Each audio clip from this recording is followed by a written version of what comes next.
तो मैं तुम्हारे चेहरों के नकाब नोचूंगा। समझ आ गई है ना मैं क्या कह रहा हूँ? अब अगर आइंदा किसी सहाबी के घर में घुस के तुमने उस पर तशद्दुद किया, हम बताएंगे कि तुम्हें तुम्हारी बीवी ने गोली क्यों मारी। अब एक करेला ऊपर से नीम चढ़ा। अब हुआ ये है कि एक तरफ हमला किया गया है, हमले के बाद 3 दिन गुजरने के बावजूद पुलिस ने कोई कार्रवाई नहीं की, और दूसरी तरफ वज़ीर इत्तलात साहब जो है वो BBC को कह रहे हैं जनाब कि इस तरह के हमले तो होते रहते हैं।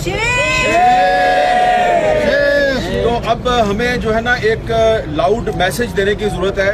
हम जिन इदारों में काम करते हैं उन इदारों को चारों तरफ से घेरा डालकर इतना मजबूर कर दिया गया है कि वो हमें अपने साथियों की नौकरियों का वास्ता दे के कहते हैं कि यार ये बात ना करें, ये कर लें, ये ना करें, ये ना करें। तो हम अपने साथी जो हैं उनकी नौकरियों की खातिर थोड़ी एहतियात का मुजाहरा करते हैं, लेकिन ऐसा लगता है कि ये अब स्ट्रेंथ बन गई है दुश्मन की, जो हमारी आज़ादी सहाफ़त का दुश्मन है।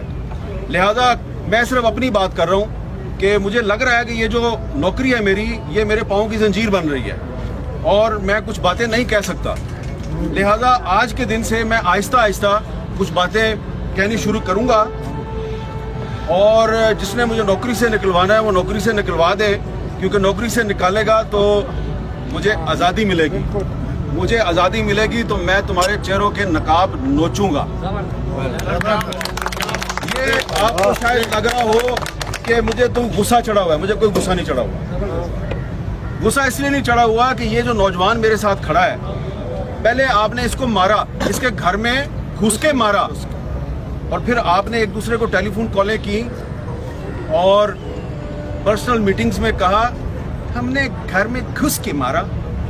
तो अगर तुम इतने बहादुर हो तो घर में घुस के मारते हो जिसमें उसकी मदद के लिए सिवाय उसके तोते के और कोई भी नहीं था, तो इतने मर्द के बच्चे हो, इतने बहादुर हो, तो सीना तान के कहो ना हाँ जी मैं इसके घर में घुसा हूं। लेकिन तुम इतने बुज़दिल हो, इतने बेगैरत हो कि तुम ये तो नहीं मान रहे कि मैं इनके घर में घुसा था, तुम कहते हो ओहो नहीं कोई लड़की का भाई था जिसने मारा है।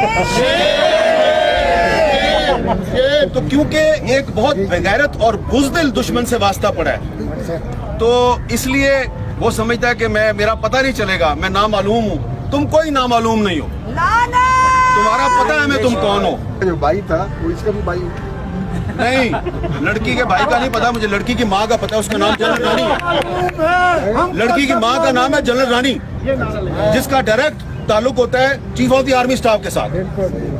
ठीक है, आप तसल्ली होगी आपको जी।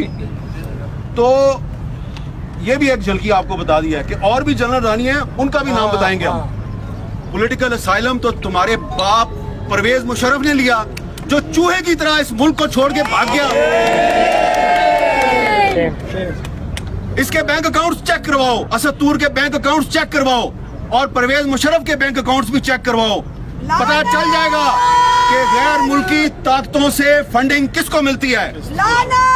तुमने इससे नारा लगवाया इजराइल मुर्दाबाद, इसलिए कि तुम्हारी दाढ़ी में तिनका है, तुम चोर हो। तुम्हें पता है कि तुम हम लोगों के सामने बैठ के इसराइल के साथ सफारती ताल्लुकात की वकालत करते हो।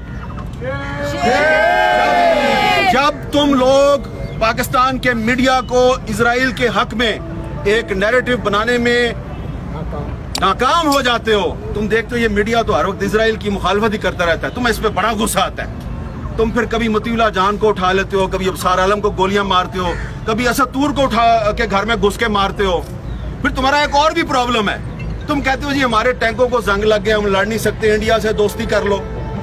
और मीडिया पे शिकवा होता है, मीडिया वालों तुम हम इंडिया से दोस्ती करना चाहते हैं, तुम हमारे साथ ताउन नहीं करते, तो तुम मीडिया को फेंटी लगाते हो। तो मीडिया जो है ये इंडिया के साथ दोस्ती में हमारे नए नैरेटिव जो है उसकी मदद नहीं कर रहा।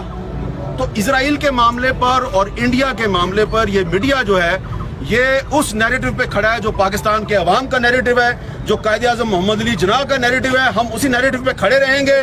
तुमने मादरे मिल्लत फातिमा जिन्ना को भी गद्दार कहा, और आज तुम असद तूर को भी गद्दार कह रहे हो, तो लिहाजा ये भी गद्दार है तो मैं भी गद्दार हूँ, यास्मा शराजी भी गद्दार है, फौजिया शाहिद भी गद्दार है, मुनीज़ जहांगीर भी गद्दार है, तायरा अब्दुल्ला भी हम सारे गद्दार हैं, क्योंकि आपके बाप दादा अयूब खान ने फातिमा जना को गद्दार कहा था, तो जो मुनीर जहांगीर ने थोड़ी सी बात किया ना, मैंने उसको जरा थोड़ा आगे बढ़ा दिया है कि अब अगर आप हमारे घर में घुस के मारेंगे ना हमें, तो हम आपके घर में तो नहीं घुस सकते, आपके पास टैंकी और बंदूकें हैं, लेकिन अब हम आपके घर की अंदर की बातें आपको बताएंगे और ये भी बताएंगे कि किसकी बीवी ने किसको क्यों गोली मारी और उसके पीछे कौन जनरल रानी थी।